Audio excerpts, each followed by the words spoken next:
ওই জঙ্গলে সেইভাবে কারোর যাতায়াত নেই, ফলে এতদিন নজরেও পড়েনি কারোর। মাংস গলে ততদিনে কঙ্কালে পরিণত হয়ে গিয়েছে শরীর। কিন্তু কোনোভাবেই কুকুরের ভিড়ে হঠাৎ বিষয়টি সামনে চলে আসে।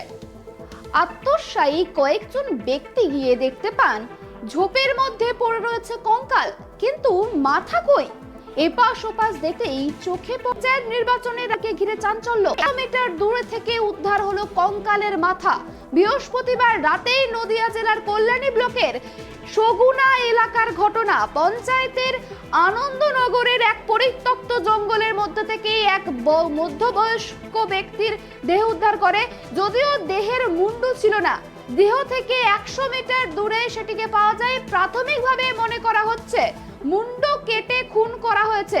এই ঘটনার তদন্ত শুরু করেছে পুলিশ। দেহটি ময়নাতদন্তের জন্য পাঠিয়েছে কল্যাণী থানার পুলিশ।